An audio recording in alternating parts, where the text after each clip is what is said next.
रिस उठ्ने, पसिना आउने, अरूले बोलेको मन नपर्ने होइन, एकान्तमा बस्न मन लाग्ने, अनि फेरि अँध्यारोमा बस्न मन लाग्ने, मनमा धेरै कुरा खेल्ने होइन, अनि बच्चाहरूले बोलेको छ भने पनि त्यो ध्यान छैन होइन, अनि बढी बोल्यो भने रिस उठ्ने, अनि त्यो मान्छेदेखि यस्तो रिस उठ्छ कि त्यो मान्छेलाई कुटेको पनि थाहा नहुने कि त्यस्तो हुन्छ। फेरि 5 मिनट हुन्छ, 5 मिनटपछि यस्तो चिसो हुन्छ, पसिना बढी आउँछ, अनि निन्द्रा लाग्दैन, पानी धेरै तिर्खा लाग्छ होइन, पिसाब यति छिटो छिटो लाग्छ, एकदम गाह्रो कि निन्द्रा नलाग्ने, बिचबिचमा उठेर ओन्डी फालिरहने, एकछिनमा पसिना आउँछ, एकछिनमा भोज फेरि कि त्यस्तो भइरहेको छ कि मलाई।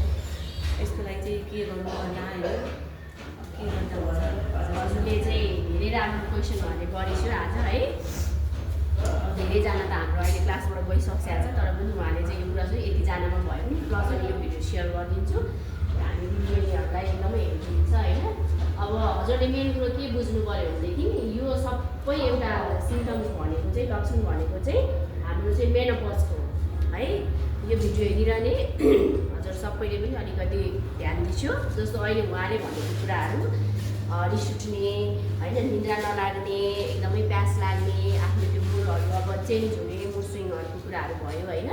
उहाँले यो जुन जति चाहिँ कुराहरू भन्छ चाहिँ यदि हजुरहरूलाई यो भिडियो हेरिरहेको छ जतिजनाले, यदि यो लक्षण यो सिम्टम्सहरू यदि हजुरलाई छ भनेदेखि यो चाहिँ मेनोपज हो है। यो भनेको हामी महिलाहरूलाई चाहिँ हाम्रो महिनावारी सुक्ने बेलामा यो लक्षणहरू हुँदै यस्तै गर्दा गर्दै हामीलाई चाहिँ यो समस्याहरू आउने गर्छ। तर समस्या चाहिँ नभन्नु, यो भनेको एउटा हार्मोनल डिसब्यालेन्सहरू भएकोले गर्दाखेरि सबैजना महिलाहरूलाई नहुँदा तर धेरैजनालाई अहिलेको जुन यो माहौल छ, अहिलेको जुन हाम्रो जीवनशैली छ त्यसले गर्दाखेरि हुनसक्ने चाहिँ धेरैजनामा हुन्छ। तर यो भन्दैमा कुनै यो ठुलो रोग पनि होइन, यो कुनै ठुलो समस्या पनि होइन होइन।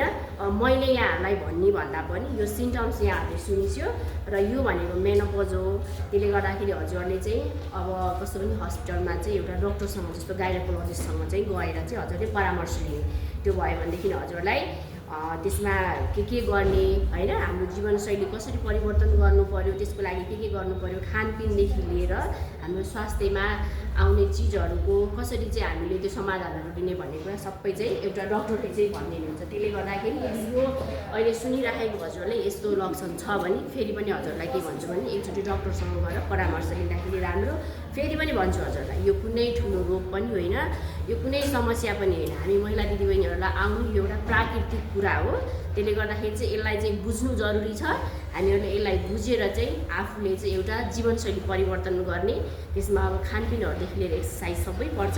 त्यसले गर्दाखेरि विचार गर्छु हजुरहरूले याद गर्छु, एकचोटि डक्टरकोमा गर्छु। धन्यवाद। हजुरलाई पनि धेरै धेरै धन्यवाद है।